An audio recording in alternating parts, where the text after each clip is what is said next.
बिस्मिल्लाहिर्रहमानिर्रहीम। बेटा, आज के टॉपिक में जो सबसे पहली बात हमें डिस्कस करनी है वो है collection of sets. Collection of sets को ही हम फैमिली ऑफ सेट्स भी कहते हैं या क्लास ऑफ सेट भी कहते हैं।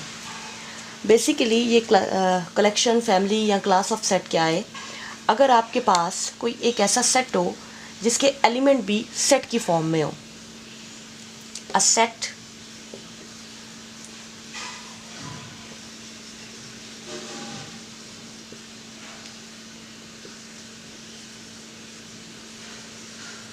are also set is known as class of sets। Class of sets कह लें, फैमिली ऑफ सेट्स कह लें या फिर कलेक्शन ऑफ सेट कह लें, सब एक ही बात है। जैसे कि इसकी बहुत अच्छी एग्जांपल आप हमेशा करते रहे हैं, पावर सेट्स। जब आप किसी भी सेट का पावर सेट जनरेट करते हैं तो पावर सेट के तमाम एलिमेंट इटसेल्फ सेट होते हैं। ठीक है, लेट्स से अगर हमारे पास एक सेट ए है, उसकी एंट्री है 1 2 3 और आप एक ऐसी कलेक्शन बना लेते हैं जिसमें इसके सब सेट मौजूद हैं। Empty set, set 1, set 2, set 3, set 1 2। Not necessary कि तमाम सबसेट का ही सेट हो कलेक्शन में, कोई भी सिंपल आप किसी भी तरह की डिस्ट्रीब्यूशन रख सकते हैं। ठीक है, तो ये जो सेट इस वक्त हमारे पास आ रहा है, जिसे हम स्टाइलिश ए से रिप्रेजेंट कर लेते हैं, इस सेट को हम नाम देते हैं कलेक्शन ऑफ सेट का। ठीक है, कलेक्शन ऑफ सेट होने के लिए जो बात ज़रूरी है वो क्या है कि सेट के एलिमेंट भी इटसेल्फ सेट हों।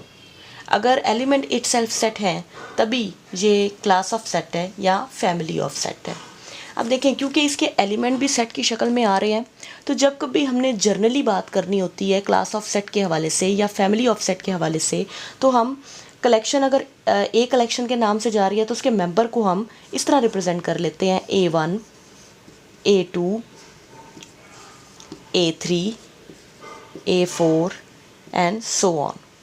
अब ये जो एलिमेंट आ रहे हैं इनमें आप देखें कि हर एक के साथ एक सब्सक्रिप्ट लगा हुआ है 1 2 3 4।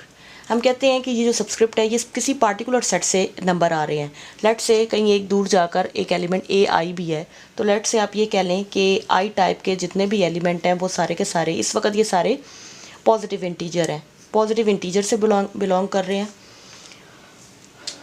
जबकि ये जो इस कलेक्शन है इसके तमाम एलिमेंट AI की शक्ल के हैं। I की जगह 1 रखेंगे, पहली एंट्री आ जाएगी, 2 रखेंगे, दूसरी एंट्री आ जाएगी, 3 रखेंगे, तीसरी एंट्री आ जाएगी, और इसी तरह हम इस कलेक्शन को लिख सकते हैं। तो ये जो कलेक्शन लिखने की ये शक्ल है, इसे हम इंडेक्स फैमिली ऑफ सेट कहते हैं।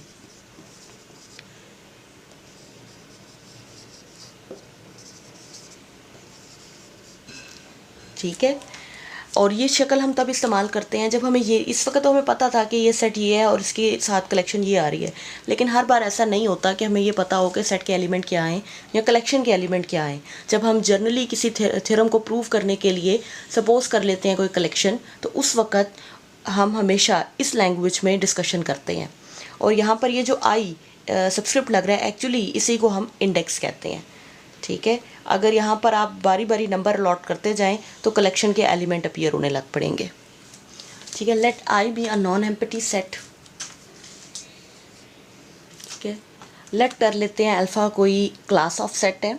Then there exist a function F जो आई के एलिमेंट को मैप करता है कलेक्शन के एलिमेंट पे, इस तरह से कि जब आप आई का एलिमेंट फंक्शन में रखते हैं तो वो बेसिकली अलॉट हो जाता है कलेक्शन के किसी एक एलिमेंट को।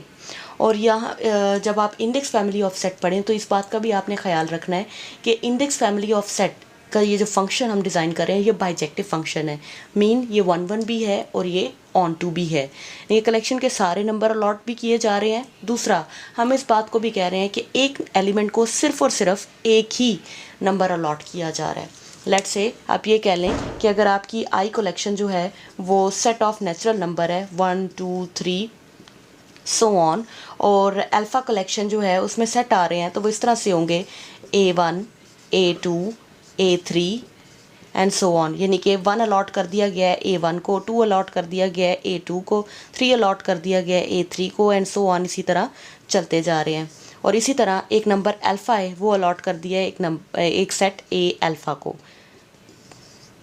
ठीक है, तो हर एक एलिमेंट के लिए, इस कलेक्शन के हर एक सेट के लिए यहाँ पर एक ही एलिमेंट है। और ये जो हम सेट ले रहे हैं, ये जो हम यहाँ से कलेक्शन ले रहे हैं, इसी कलेक्शन को हम इंडेक्स का नाम देते हैं। जबकि ये जो हमारे पास फैमिली आ रही है, इस फैमिली को हम इंडेक्स फैमिली ऑफ सेट का नाम देते हैं। इंडेक्स फैमिली ऑफ सेट को जनरली हम इस शक्ल में भी लिख लेते हैं, जनरली ए अल्फ़ा। जनरलाइज कर लें, जबकि बता दें कि अल्फ़ा कहाँ से आ रहे हैं, बिलोंग्स टू अ सेट आई।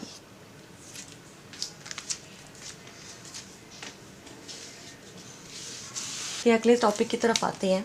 अगला टॉपिक है हमारा इक्विवेलेंस रिलेशन।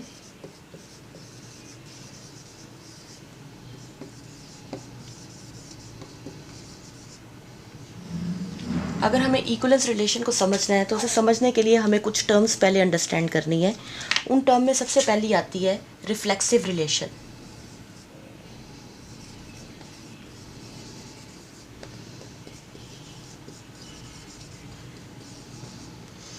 लेट्स से हमारे पास एक सेट है ए के एलिमेंट हैं 1 2 3। हम ए के एलिमेंट का क्रॉस फाइंड करते हैं ए के साथ ही, 1 1 1 2 1 3 2 1 2 2 2 3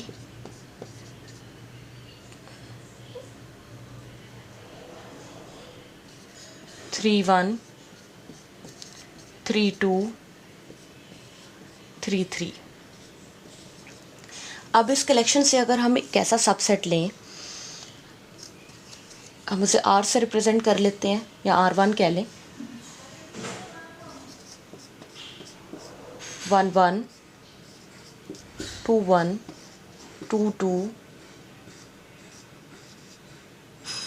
3 3। अब ये जो इसका सबसेट, ये बेसिकली इसका सबसेट है, एक रिलेशन है। ठीक है, अब इस रिलेशन में 1 1 पे मैप हो रहा है, 2 2 पे मैप हो रहा है, 3 3 पे मैप हो रहा है। मींस ए सेट के अंदर जितनी भी एंट्रीज आ रही हैं वो सब सेल्फ मैप हो रही हैं। अगर ऐसा होगा तो ऐसी रिलेशन को हम रिफ्लेक्सिव रिलेशन कहेंगे। यानी कि रिफ्लेक्सिव रिलेशन की सिर्फ यही डेफिनेशन है कि अगर आपकी रिलेशन इस तरह से है कि उसमें ऐसा ऑर्डर पेयर एग्जिस्ट करे कि हर एलिमेंट की सेल्फ मैपिंग मौजूद हो, belongs to the relation for all A belongs to set A. ठीक है, ए में जितनी एंट्रीज हैं उन सब के लिए ये बात होनी चाहिए। देखिए, अगर हम एक ऐसे रिलेशन लेते हैं, इसमें 1 1 मैप हो रहा है, 2 2 भी मैप हो रहा है, लेकिन 3 3 मैप नहीं हो रहा, यानी कि एक एंट्री जो है उसकी सेल्फ मैपिंग मौजूद नहीं है। तो ये हमारी रिफ्लेक्सिव रिलेशन नहीं है।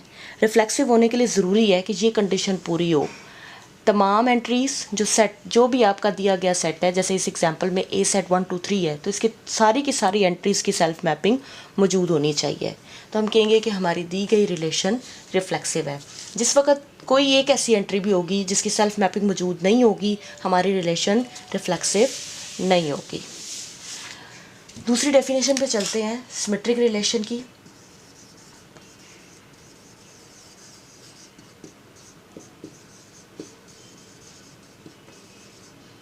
सिमेट्रिक रिलेशन हम इस तरह के रिलेशन को कहेंगे।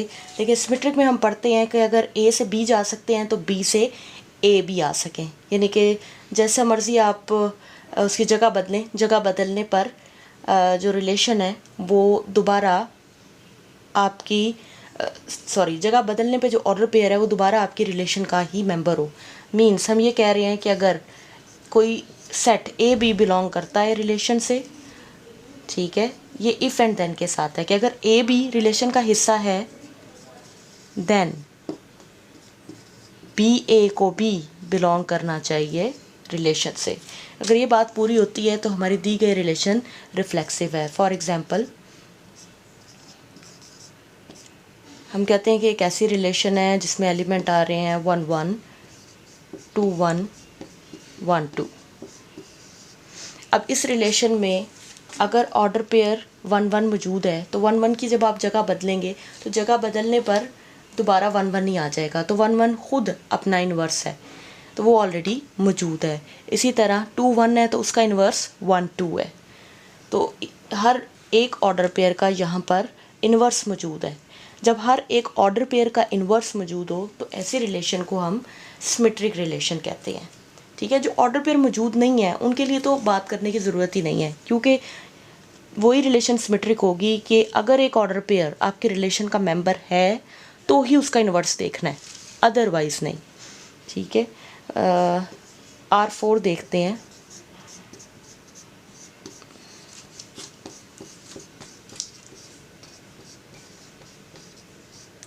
अब ये रिलेशन है हमारे पास, तो इस रिलेशन में 1 1 खुद सेल्फ इन्वर्स है, 2 1 का इन्वर्स 1 2 और 1 2 का इन्वर्स 2 1 है, जबकि 3 2 के लिए इन्वर्स होना चाहिए था 2 3। ये ऑर्डर पेयर मिलना चाहिए था। ये ऑर्डर पेयर इस रिलेशन का मेंबर नहीं है। अगर हमें एक भी ऐसा ऑर्डर पेयर मिल जाएगा जो ये कंडीशन ओबे नहीं करता होगा कि ऑर्डर पेयर है लेकिन उसका इन्वर्स नहीं है, तो हम कहेंगे कि ऐसी रिलेशन सिमेट्रिक रिलेशन नहीं है। ठीक है, तो किसी भी रिलेशन के सिमेट्रिक होने के लिए ज़रूरी बात क्या है कि हर ऑर्डर पेयर का इन्वर्स एग्जिस्ट करे। ठीक है, उसके बाद आ जाते हैं थर्ड टाइप पे, ट्रांजिटिव रिलेशन।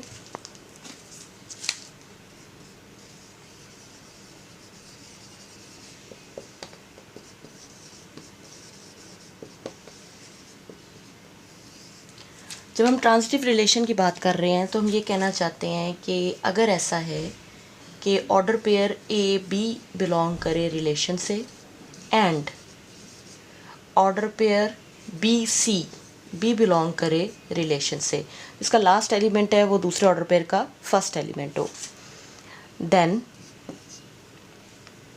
ए सी को बी बिलोंग करना चाहिए रिलेशन से।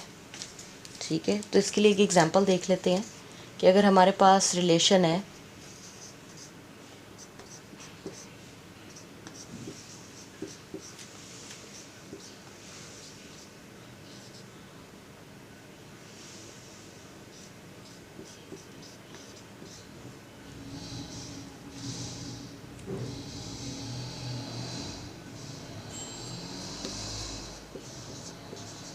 इस तरह की रिलेशन।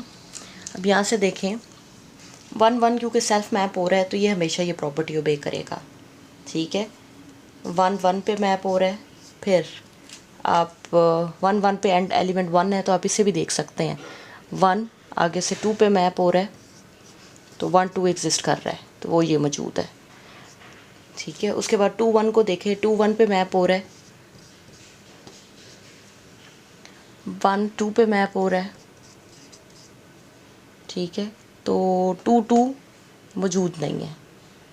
ठीक है, ये रिफ्लेक्सिव तब होगी जब यहाँ पर एक ऑर्डर पेयर 2 2 भी मौजूद हो।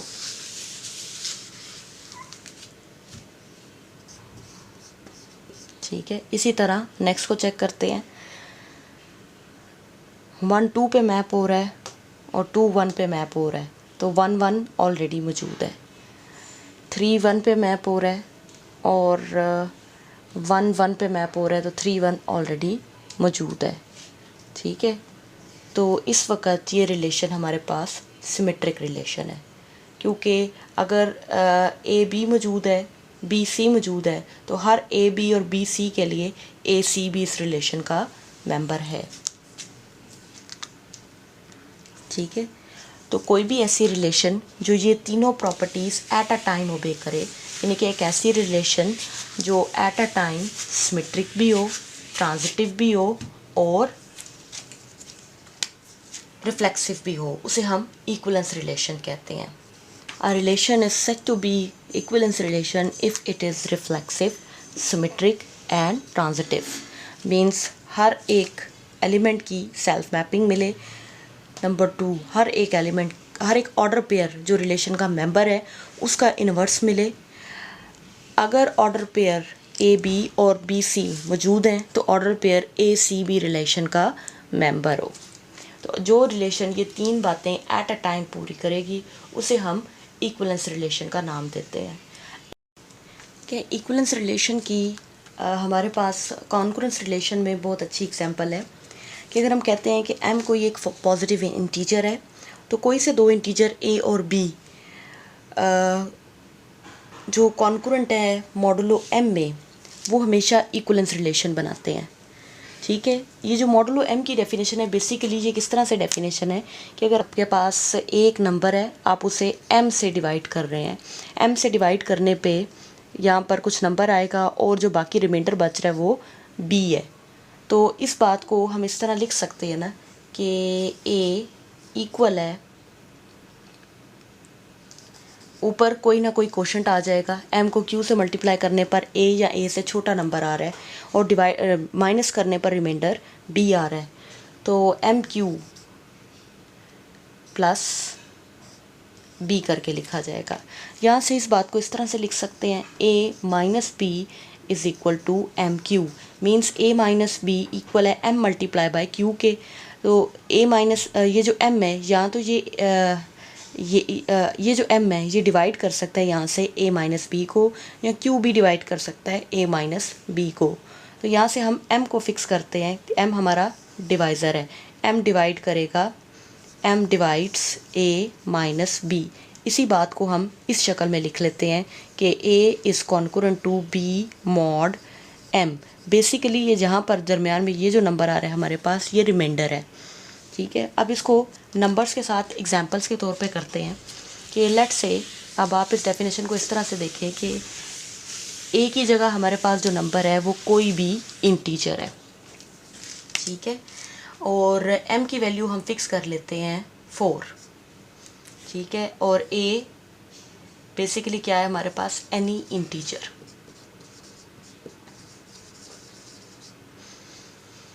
तो एनी इंटीजर है तो इंटीजर के सेट में अगर आप नंबर लिखना शुरू करें तो वो कुछ इस तरह से जाते हैं 0 1 2 3 सो ऑन, -1 -2 -3 सो ऑन। ठीक है, ये हमारे पास सेट ऑफ इंटीजर है। अब इस सेट ऑफ इंटीजर के हर एलिमेंट को हमने किससे डिवाइड करना है, 4 से डिवाइड। जब आप 4 से डिवाइड करेंगे 0 को तो 0 4 से डिवाइड छोटा नंबर है, हमें 4 का ऐसा मल्टीपल देखना है जो 0 हो या 0 से छोटा हो। 4 0 ज़ा 0, तो इस केस में रिमाइंडर भी 0 आ जाएगा। उसके बाद अगले नंबर पे चलते हैं, 1 भी अभी भी 4 से छोटा है तो 4 0 ज़ा 0 रिमाइंडर 1। उसके बाद 4 2 से 0 ज़ा 0 रिमाइंडर 2। 4 को 3 को 4 से डिवाइड करते हैं तो 4 0 ज़ा 0 और रिमाइंडर आ जाता है 3। ठीक है, इसी तरह आगे 4 आ गया, 4 को 4 से डिवाइड करेंगे, 4 1 ज़ा 4 रिमाइंडर आ जाएगा 0। ठीक है, डिवाइड करते जाएं तो आप देख रहे हैं रेपिटेशन आना शुरू हो गई है। रिमाइंडर 1 0 आ रहा है, 1 आ रहा है, 2 आ रहा है, 3 आ रहा है, उसके बाद दोबारा 0 आ गया है। अब अगर आप 4 को डिवाइड करेंगे 5 से तो 4 1 ज़ा 4 रिमाइंडर 1 आ जाएगा, यानी कि दोबारा 1 रिमाइंडर अपीयर हो गया है। 4 को 6 से डिवाइड करें तो रिमाइंडर आपके पास 2 आ जाएगा। 7 को 4 से डिवाइड करें तो रिमाइंडर हमारे पास 3 आ जाएगा।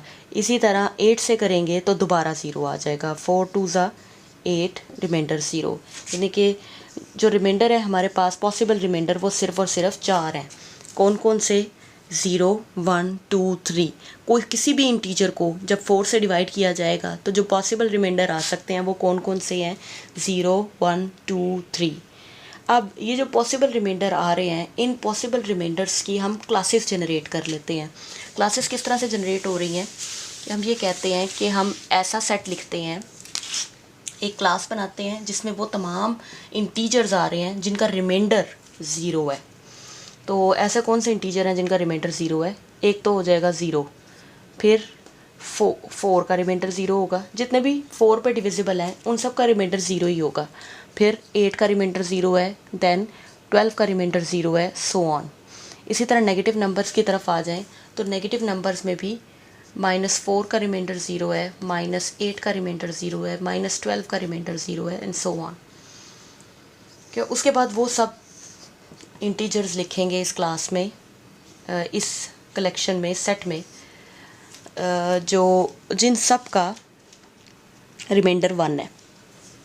ठीक है, उसके बाद अब वो सारे इंटीजर्स लिखेंगे जिन सब का रिमाइंडर 1 है। तो 1 आ जाएगा 1, उसके 5, देन 5 के बाद अगला नंबर जिसका रिमाइंडर 1 होगा वो हमारे पास है 9 एंड सो ऑन। और नेगेटिव नंबर में आते जाएं -3, -7। देखिए जब आप -3 को डिवाइड करते हैं 4 से, ठीक है, तो हमने हमेशा वो नंबर लेना होता है जो इस नंबर से छोटा हो। तो 4 को किससे मल्टीप्लाई करें कि -3 आए या -3 से छोटा नंबर आए। ठीक है, तो जब हम इस तरह करेंगे तो ऐसा करने पर जब आप 4 1 4 लेंगे तो जो रिमाइंडर है हमारे पास क्या आ जाएगा 1। इसी तरह -7 है तो 4 2 8, तो रिमाइंडर हमारे पास 1 है।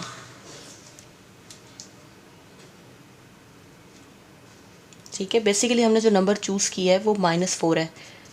जब आप माइनस करेंगे प्लस माइनस माइनस हो जाएगा, आंसर 1 आ जाएगा। इधर भी जो हमने रिमाइंडर चूज़ किया वो जो नंबर चूज़ किया वो -8 है। -8 -7 से छोटा है। तो जब आप माइनस करेंगे तो माइनस करने पर रिमाइंडर 1 आ जाएगा। ठीक है, तो इस तरह ये सारे नंबर आगे जो 2 से जिनका रिमाइंडर 2 आता है, तो 2 का रिमाइंडर एक 2 है, then 6, then 10 so on, -2 -8 -6 so on. और आखिरी रिमाइंडर 3 था, तो 3 रिमाइंडर कब आ रहा है 3, देन 7, देन 11 सो ऑन। इधर देखिए -1 -5 एंड सो ऑन। तो अब ये देखें कि हमारे पास सेट ऑफ इंटीजर की हिस्से बन गए हैं। टोटल कितने हिस्से बने हैं, 4 हिस्से बन गए हैं। क्योंकि इधर m की वैल्यू 4 थी तो टोटल 4 डिफरेंट ग्रुप्स या 4 डिफरेंट क्लासेस जनरेट हो गई हैं। ये जो 4 क्लासेस हैं आप इन्हें गौर से देखें तो कोई भी इंटीजर इनमें मिस नहीं है। देखें 0 1 2 3 4 5 6 7 8 9 10 11 12, इधर 13 मौजूद होगा एंड सो ऑन। और नेगेटिव इंटीजर्स देखें तो -1 -2 -3 -4 -5 -6 -7 -8 -9 यहाँ पे मौजूद होगा एंड सो ऑन। तो बेसिकली ऐसा करने पर ये इक्वलेंस रिलेशन का इस्तेमाल करने से हमें फ़ायदा क्या हुआ है कि इक्वलेंस रिलेशन ने पार्टीशन कर दी है। पार्टीशन करने से क्या मुराद है कि उसने सेट ऑफ इंटीजर को डिवाइड कर दिया है इस तरह के ग्रुप्स में कि हर ग्रुप में जो एंट्री आ रही है वो डिफरेंट है।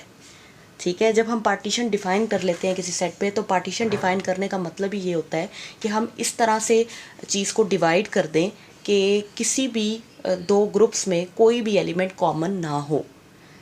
ठीक है, और सारे के सारे एलिमेंट जो पूरा हमारा जो बेसिक सेट है उसके मेंबर हों। ये नहीं कि पार्टीशन करते वक्त हम कोई एक्स्ट्रा मेंबर लगा लें। ठीक है, पार्टीशन का कॉन्सेप्ट सिंपल है। आप देखते हैं कि अर्थ पे जो ज़मीन है वो पार्टीशन हुई हुई है। हर कंट्री के हिस्से एक ही ज़मीन का टुकड़ा आया हुआ है। ऐसा नहीं है कि कोई ज़मीन का हिस्सा 2 कंट्रीज़ ने आपस में शेयर किया हुआ है। ठीक है, जो पार्टीशन डिज़ाइन है वो भी इसी तरीके से इसी असूल के तहत है कि अगर एक ज़मीन का हिस्सा किसी एक कंट्री का है तो वो डेफिनेटली दूसरी का नहीं हो सकता। हाँ, लेकिन उन सबको जोड़ लें तो टोटल ज़मीन का पोर्शन बन जाता है। ठीक है, तो इसी तरह बेसिकली इक्वलेंस क्लास हमारे लिए क्या करती है, पार्टीशन डिफ़ाइन कर देती है।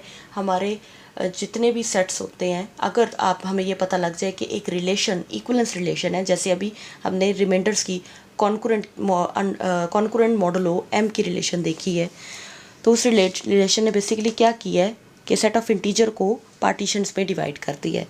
अगर आप यहाँ पर m की वैल्यू चेंज कर देंगे तो पार्टीशंस भी चेंज हो जाएंगी रिस्पेक्टिवली। ठीक है, तो हम पार्टीशन को इस तरह से डिफ़ाइन करते हैं कि अगर हमारे पास एक कलेक्शन है, कलेक्शन में इस तरह से हम जनरली कलेक्शन को रिप्रेजेंट करते हैं कि कलेक्शन के एलिमेंट ए अल्फ़ा शक्ल के हैं और अल्फ़ा बेसिकली बिलोंग कर रहे हैं किसी इंडेक्स सेट आई से। ठीक है, ये बिल्कुल वही वे है जो आपने अभी पीछे इंडेक्स फैमिली ऑफ सेट में देखा था। और ये सारे के सारे बेसिकली सब सेट हैं ए सेट के। कोई ए सेट है, जैसे पीछे अपने एग्जांपल में देखा है कि सेट ऑफ इंटीजर था, सेट ऑफ इंटीजर के हमने 4 सबसेट बनाए थे, वो चारों बेसिकली सेट ऑफ इंटीजर के सबसेट थी, चारों क्लासेस। जो ज़ीरो रिमाइंडर की क्लास थी, 1 की, 2 की, 3 की, वो सारे के सारे बेसिकली सेट ऑफ इंटीजर के सबसेट थे। तो सेट ऑफ इंटीजर की जगह हमने इस वक्त एक ऑर्बिट्ररी सेट ए ले लिया है। लेट्स से हमारे पास ए और सेट की सबसेट है, ठीक है। अब जो सबसेट हैं, अगर वो ये 2 कंडीशन सेटिस्फाई करें तो हम कहेंगे कि ये 2 सबसेट पार्टीशन डिज़ाइन, कि ये जो कलेक्शन है इसमें जो रिलेशन है वो पार्टीशन डिज़ाइन करती है। कि कोई से भी 2 पार्टीशन आप ले लें, कोई से भी 2 सबसेट ले लें, उनका इंटरसेक्शन करें, एम्प्टी सेट आंसर आए। दूसरा, जब आप तमाम कलेक्शन के सेट्स का यूनियन करें तो यूनियन करने पर ए सेट वापस आ जाए, ठीक है। जिस तरह सेट ऑफ इंटीजर की जब आपने 4 पार्टीशन देखी हैं तो चारों पार्टीशन का दोबारा यूनियन करें तो सेट ऑफ इंटीजर वापस आंसर आ जाता है। एक्सटेंशन फंक्शन, एक्सटेंशन फंक्शन को पहले हम एग्जांपल के थ्रू समझ लेते हैं। हम कहते हैं कि अगर हमारे पास एक फ़ंक्शन है जिसके लिए डोमेन इस्तेमाल कर रहे हैं हम 0 से इन्फिनिटी, ठीक है। और फंक्शन इस तरह से है कि वो एफ ऑफ एक्स के एलिमेंट को मैप करता है एक्स पे, आइडेंटिटी फंक्शन है। मींस जिस वक्त आपने फंक्शन में 1 रखा होगा आंसर 1 आ जाएगा, जब आपने फंक्शन में 2 रखा होगा आंसर 2 आ जाएगा, एंड सो ऑन, ठीक है। अब इस फंक्शन के लिए हम एक एक्सटेंशन फंक्शन बनाना चाहते हैं। तो एक्सटेंशन फंक्शन बनाते वक्त हम बस इस बात का ख्याल रखते हैं कि जो हमारी पहले वाली डोमेन है वो नई डोमेन का सबसेट हो, ठीक है। लेट्स से हम नई डोमेन चूज़ कर लेते हैं सेट ऑफ रियल नंबर को। सेट ऑफ रियल नंबर को हम लिख सकते हैं -इन्फिनिटी से +इन्फिनिटी। तो अब ये -इन्फिनिटी से +इन्फिनिटी जो इंटरवल आया है ये पिछले इंटरवल 0 टू इन्फिनिटी को कंटेन करता है, क्योंकि इसमें 0 टू इन्फिनिटी सारे नंबर हैं और उसके अलावा नेगेटिव नंबर भी हैं। तो बेसिकली डी सबसेट है आर का, ठीक है। अब हमने फंक्शन इस तरह का डिज़ाइन करना है इसके लिए कि ऐसा फंक्शन मिले हमें कि वो आंसर दोबारा से वही दे जो ये फंक्शन दे रहा था। मींस आंसर पॉजिटिव इंटीजर ही आने चाहिए, जैसे कि इसके पॉजिटिव इंटीजर आंसर आ रहे हैं। पर क्योंकि अब इसमें नेगेटिव नंबर्स भी हैं तो अगर मैं नेगेटिव नंबर यहाँ पे रखूँगी तो इस फंक्शन के मुताबिक आंसर नेगेटिव आ जाएगा, ठीक है। हम रेंज को नहीं चेंज कर रहे, रेंज हमारी सेम है। हम ये कहना चाहते हैं कि एक्सटेंशन फंक्शन एक ऐसा फंक्शन होगा जिसमें हमारी डोमेन तो बढ़ जाती है, लार्ज हो जाती है, पुरानी डोमेन को अपने अंदर कंटेन कर लेती है, जबकि जो फंक्शन हम डिज़ाइन करेंगे वो फंक्शन इस तरह का होगा कि वो रेंज सेम ही रहेगी। तो इसके लिए हम ऐसा फंक्शन लिख सकते हैं ना, F of X is equal to absolute X. Absolute function जो है हम उसको इस तरह से ही डिफ़ाइन करते हैं कि आंसर वो x देगा when x is greater than 0, greater and equal to 0, और आंसर -x देगा अगर x की वैल्यू लेस देन 0 है। तो अब ये जो फंक्शन है ये इस फंक्शन का एक्सटेंशन फंक्शन है। ये इस फंक्शन का एक्सटेंशन फंक्शन किस तरह से है, देखें, आप यहाँ पर 1 रखेंगे तो आंसर 1 ही आएगा, 2 रखेंगे तो आंसर 2 ही आएगा, 3 रखेंगे तो आंसर 3 ही आएगा, जैसे कि यहाँ पर आ रहे थे। और नेगेटिव नंबर जब रखेंगे तो फिर हम इस हिस्से को इस्तेमाल करेंगे। माइनस रखने पर, -1 करने पर ये +1 ही आंसर दे रहा है। -2 रखेंगे तो वो माइनस माइनस प्लस होकर +2 ही आंसर देगा। तो इस फंक्शन की भी जो रेंज है हमारे पास, रेंज हमारे पास कहाँ से कहाँ तक जा रही है, 0 से +इन्फिनिटी तक जा रही है। जैसे कि इस फंक्शन की रेंज भी हमारे पास कहाँ से कहाँ तक जा रही थी, 0 से +इन्फिनिटी, ठीक है। तो अगर हमारे पास फंक्शन इस तरह से होंगे कि उनकी डोमेन को हम डोमेन में हम इजाफ़ा कर लें, लेकिन डोमेन में इजाफ़ा करने के बावजूद हमें एक ऐसा फंक्शन मिल जाए जिसको रखने पर रेंज की वैल्यू दोनों फंक्शन के लिए सेम आए, तो हम कहेंगे कि ये ऐसा नया फंक्शन इस पुराने फंक्शन का एक्सटेंशन फंक्शन है, ठीक है। तो एक्सटेंशन फंक्शन को डिफ़ाइन भी हमने इसी तरह से किया है कि अगर हम कहते हैं कि हमारे पास एक एक फंक्शन है जो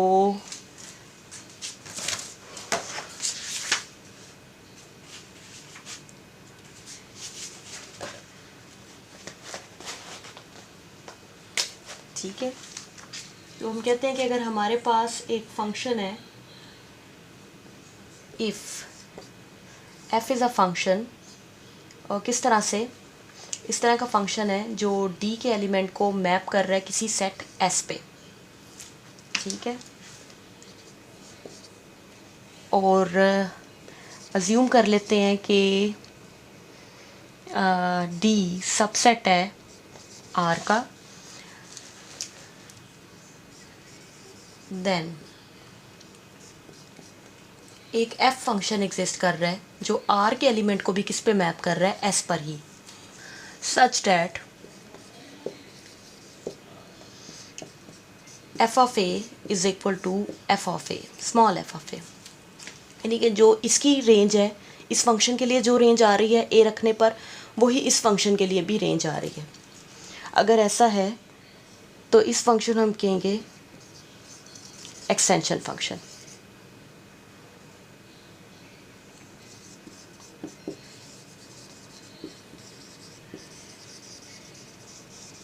ठीक है, जो ज़रूरी बात ये है कि हमारी जो डोमेन है वो एक्सटेंड हो गई है, ठीक है, जबकि रेंज के लिए हम कह रहे हैं कि दोनों फंक्शन सेम आंसर देते हैं, तभी हम फंक्शन को एक्सटेंशन फंक्शन कह सकते हैं। लास्ट क्वेश्चन बाइनरी ऑपरेशन पे था। तो बाइनरी ऑपरेशन बेसिकली हम ऐसे ऑपरेशन को कहते हैं जो किसी दो नंबर के दरमियान अप्लाई किया जाता है। जैसे कि आपका एडिशन का फंक्शन, 4 एडिशन लिखें तो इसका कोई मतलब नहीं है जब तक कि आगे आप कोई दूसरा नंबर नहीं लिखते। 4 + 5 लिखने पर ही ऐड करके आप आंसर 9 लिखेंगे। अगर खाली 4+ लिख दें तो ये क्वेश्चन मार्क है, ठीक है, आपका कैलकुलेटर भी इस पर सिंटैक्स एरर दे देगा, ठीक है। तो ऐसा कोई एल्गोरिथम नहीं है। तो ऐसा कोई भी ऐसा ऑपरेशन जो दो नंबर्स के दरमियान वर्क करता है उसे हम बाइनरी ऑपरेशन कहते हैं। तो इस लिहाज से एडिशन का फंक्शन, मल्टीप्लिकेशन का एडिशन का ऑपरेशन, मल्टीप्लिकेशन का ऑपरेशन हमारे लिए बाइनरी ऑपरेशन है। ज़्यादातर केसेस में हम एडिशन और मल्टीप्लिकेशन को ही इस्तेमाल करते हैं, लेकिन जब आप ग्रुप थ्योरी पढ़ेंगे तो बाज़ औक़ात हम जर्नल टर्मिनोलॉजी भी इस्तेमाल करते हैं। जनरली हम ये कहते हैं कि कोई से दो नंबर है, उनके दरमियान बाइनरी ऑपरेशन है, कौन सा ये हमें नहीं पता, ठीक है। तो आर्बिट्री बाइनरी ऑपरेशन को हम इस तरह स्टैरिक के सिंबल से शो कर देते हैं, ठीक है। जो भी बाइनरी ऑपरेशन है उसकी कोई ना कोई डेफिनेशन बताई जाती है। जैसे कि अगर एडिशन का होगा तो हमें एडिशन लिख कर दिया जाता है, मल्टीप्लिकेशन होती है तो मल्टीप्लिकेशन लिख के दिया जाता है, और अगर इसके अलावा कोई और बाइनरी ऑपरेशन होगा तो उसे डिफ़ाइन किया जाएगा, ठीक है। तो बाइनरी ऑपरेशन बेसिकली आप ये कह सकते हैं कि एक रूल है जो असाइन किया जाता है दो सेट्स के एलिमेंट को। लेट्स से कि आप ये कह लें कि एक सेट x है और दूसरा सेट भी x है, उसके एलिमेंट में ये एलिमेंट के दरमियान ये ऑपरेशन लगाया जाता है, और ऑपरेशन लगाए जाने पर जो हमें आंसर है वो एक नंबर की शक्ल में हासिल हो जाता है। जैसे कि अभी अभी मैंने लिखा था कि 4 + 5 = 9, ठीक है। तो बेसिकली इस रूल को हम सिर्फ बाइनरी ऑपरेशन कहते हैं।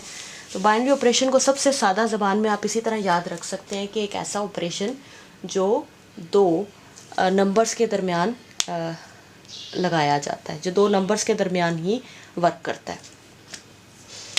ठीक है। बाइनरी ऑपरेशन में उसके बाद आ जाती है क्लेयर प्रॉपर्टी।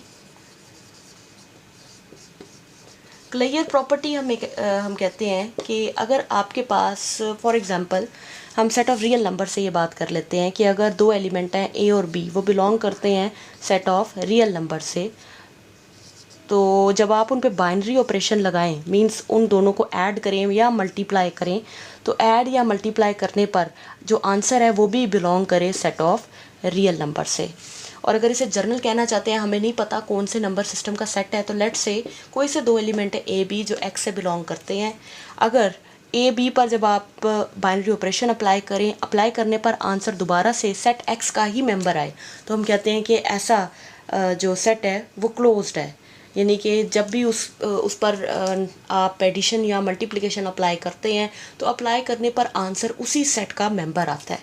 जैसे कि सेट ऑफ रियल नंबर के लिए आपने देखा हुआ है कि लेट से आप एक रियल नंबर ले लें 2 और एक 3 ले लें, दोनों को ऐड करें तो आंसर आ जाता है 5, तो 5 भी रियल नंबर है, ठीक है। तो सेट ऑफ रियल नंबर हमेशा क्लियर प्रॉपर्टी ओबे करते हैं। इसी तरह सेट ऑफ जो इंटीजर हैं वो भी under addition and multiplication clear property obey करते हैं। ठीक है, सेट ऑफ कम्प्लेक्स नंबर, जब भी किसी दो कम्प्लेक्स नंबर को ऐड किया जाता है तो आंसर भी एक कम्प्लेक्स नंबर ही आता है, वो भी क्लियर प्रॉपर्टी ओबे करते हैं। ठीक है, क्लियर प्रॉपर्टी के बाद अगली प्रॉपर्टी है हमारे पास associative property. Associative property basically deal करती है 3 नंबर्स के साथ, कि अगर आपके पास एक नंबर है ए, एक नंबर है बी और एक नंबर है सी, आप इन तीनों पर बाइनरी ऑपरेशन अप्लाई करें। बाइनरी ऑपरेशन अप्लाई करने के अलावा ब्रैकेट्स अप्लाई करें, कि पहले आप फर्स्ट 2 को पर बाइनरी ऑपरेशन अप्लाई करें, बाद में थर्ड 1 पे करें। अगर ये इक्वल आ जाए इस बात के कि पहले लास्ट 2 पर बाइनरी ऑपरेशन अप्लाई करें देन फर्स्ट पे अप्लाई करें, तो इसी चीज़ को हम एसोसिएटिव प्रॉपर्टी कहते हैं। ठीक है, एसोसिएटिव प्रॉपर्टी आप तो रियल नंबर्स के लिए अच्छे तरीके से जानते हैं कि अगर कोई से भी रियल नंबर है, कोई से 3 रियल नंबर हैं, एग्जांपल नंबर्स की शक्ल में ले लेते हैं 2 + 3 + 5, तो ये इक्वल ही होता है 2 + 3 + 5। ठीक है, जब आप इन सबको ऐड करेंगे 2 + 3 5, 5 + 5 10, और इधर जब ऐड करेंगे 5 + 3 8, 8 + 2 10, तो दोनों केसेस में आंसर सेम ही आ जाता है। ठीक है, उसके बाद आइडेंटिटी प्रॉपर्टी है।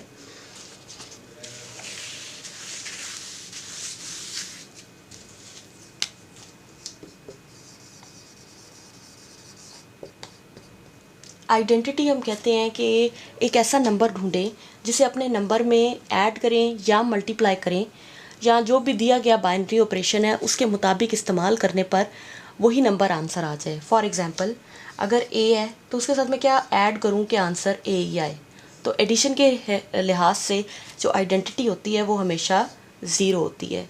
इसी तरह मल्टीप्लिकेशन के लिहाज से देखें कि अगर ए कोई नंबर है, उस नंबर में हम मल्टीप्लाई क्या करें कि आंसर ए ही आ जाए, तो डेफिनेटली 1 है। लेकिन जब हमें बाइनरी ऑपरेशन डिफ़ाइन नहीं किया जाता, हमें पता नहीं होता कौन सा है, तो हम आइडेंटिटी को ई से रिप्रेजेंट कर देते हैं कि एक ऐसा नंबर जिसे ए मल्टीप्लाई होगा और आंसर ए ही आ जाएगा। ठीक है, आपकी बुक में एक एग्जांपल है, उसमें उसने बाइनरी ऑपरेशन लिखा है कि A binary operation B equal है 9ab के। ठीक है, अब इसके लिए हमें ये पता करना है कि आइडेंटिटी एलिमेंट कौन सा है। डेफिनेशन फंक्शन की ये है, जिस तरह इस फंक्शन की डेफिनेशन मल्टीप्लिकेशन है, इसकी एडिशन है, तो हम एडिशन का रूल अप्लाई करेंगे, हम मल्टीप्लिकेशन का रूल अप्लाई करेंगे। ठीक है, तो लेट्स से हम कहते हैं एक नंबर ए है, तो हम देखना चाहते हैं कि ए का आंसर ए कब आता है। ठीक है, तो ए का आंसर ए आ जाएगा अगर आप इस डेफिनेशन को देखें कि अगर पहले एलिमेंट आप ए लेते हैं और दूसरी एंट्री हम इस तरह से लेना चाहते हैं कि जब डेफिनेशन अप्लाई हो साथ, तो डेफिनेशन अप्लाई होने पर एक एलिमेंट तो ए है, दूसरा एलिमेंट इस तरह से हो कि आंसर ए ही आ जाए। तो ए आंसर तब आएगा जब ये 9 यहाँ से कैंसिल हो जाएगा। तो ये 9 कब कैंसिल होगा, जब हम यहाँ पर बी की जगह 1/9 लेंगे। तो 9 लेने पर ये 9 से कैंसिल हो गया, तो ए स्टेरिक 1/9 की वैल्यू हमारे पास ए आ रही है। तो अब 1/9 एक ऐसा नंबर बन गया है इस डेफिनेशन के अकॉर्डिंग, जिसे ए से ए जिसका ए के साथ बाइनरी ऑपरेशन चेक करते हैं तो आंसर दोबारा ए ही आ जाता है। तो आइडेंटिटी होने के लिए सिर्फ यही ज़रूरी है कि एक ऐसा नंबर ढूंढना कि उस नंबर को जब अपने एलिमेंट के साथ उसकी अपने एलिमेंट पे अप्लाई करें, तो अप्लाई करने पर आपके पास जो आंसर है वो सेम वही नंबर आ जाए। हमारे पास एडिशन और मल्टीप्लिकेशन में ये काम करना आसान होता है, क्योंकि एडिशन और मल्टीप्लिकेशन के हवाले से हमें श्योर है कि एडिशन के लिहाज से आइडेंटिटी 0 है और मल्टीप्लिकेशन के लिहाज से आइडेंटिटी 1 है। लेकिन जिस वक्त अननोन आ जाता है हम हमेशा ई को एज आइडेंटिटी यूज़ करते हैं, और अगर इसके अलावा कोई और डेफिनेशन आ जाती है तो उस डेफिनेशन के मुताबिक आइडेंटिटी एलिमेंट को लोकेट कर लेते हैं। ठीक है, आइडेंटिटी एलिमेंट के बाद अगला जो टॉपिक है वो इनवर्स एलिमेंट का है।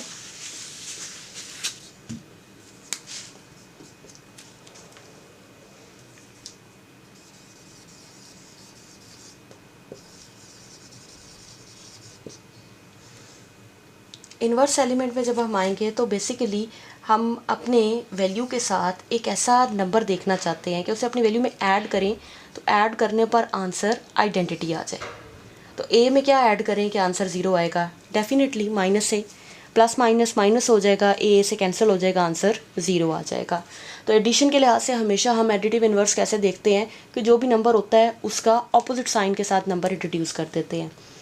मल्टीप्लिकेशन में हम किस तरह से देखते हैं कि आंसर 1 आ जाए, रेसिप्रोकल ले लें, इसको इससे मल्टीप्लाई करेंगे, आंसर 1 आ जाएगा।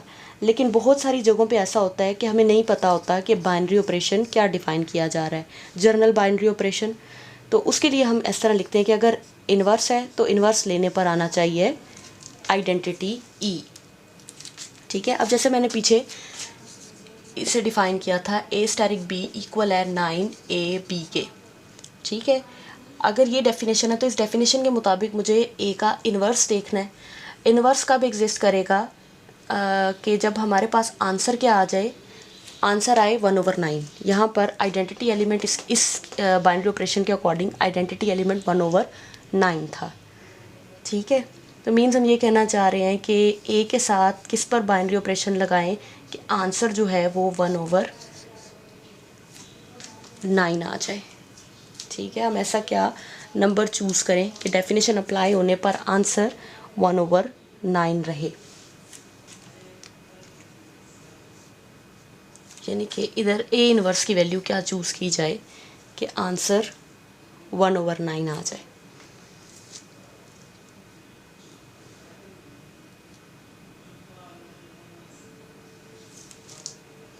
ठीक है, तो देखिए अगर आप इसको देखें तो ए इन्वर्स को अगर आप इधर अप्लाई करेंगे तो अप्लाई करने पर क्या होगा, आपको ए इन्वर्स की वैल्यू यहाँ पे लेनी चाहिए 1/81।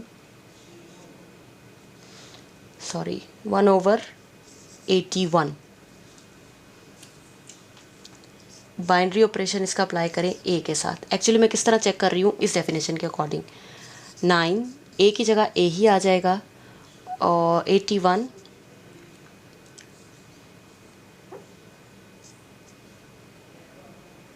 और बी की जगह 1/81 ए से कैंसिल हो जाएगा, 81 9 से कैंसिल कर देगा, तो वैल्यू हमारे पास यहाँ पे रह जाएगी 1/9। तो इसका इन्वर्स जो है वो 1/81 ए लिखा जाएगा डेफिनेशन के अकॉर्डिंग।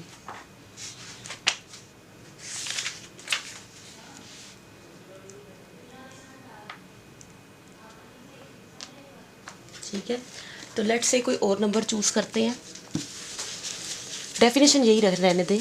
हम कहते हैं कि ए की जगह जो नंबर है वो 1/3 है। हम इस 1/3 के लिए इन्वर्स कैलकुलेट करना चाहते हैं।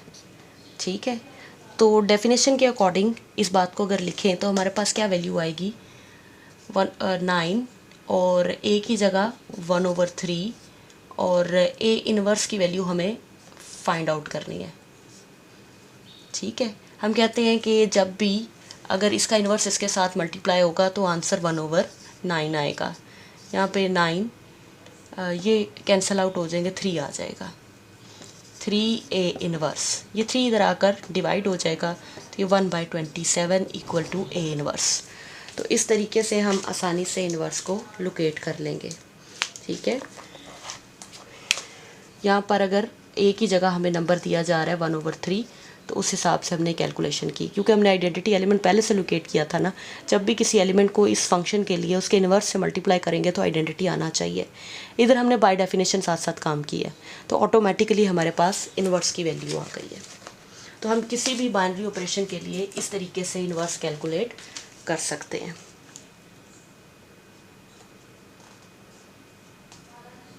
ठीक है, उसके बाद आखिरी बाइनरी ऑपरेशन रह गया कॉम्यूटेटिव बाइनरी ऑपरेशन, यानी कि आप इसे कॉम्यूटेटिव लॉ भी कहते हैं। कम्यूट करने का मतलब सिर्फ यही होता है कि हम जगह बदलें और आंसर ना बदलें। मीन हम ये कहना चाह रहे हैं कि अगर ए को बी में ऐड करें तो वो इक्वली आए b + a के।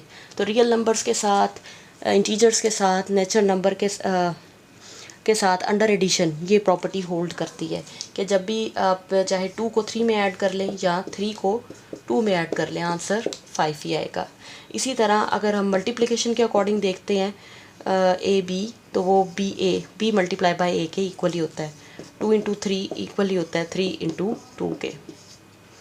ठीक है। जिस वक्त हमें बाइनरी ऑपरेशन डिफाइन नहीं किया जाएगा, जनरल हम लेना होगा, तो A binary operation B equal है बी बाइनरी ऑपरेशन ए के। हम इस तरह करके इसे स्पेसिफाई करेंगे।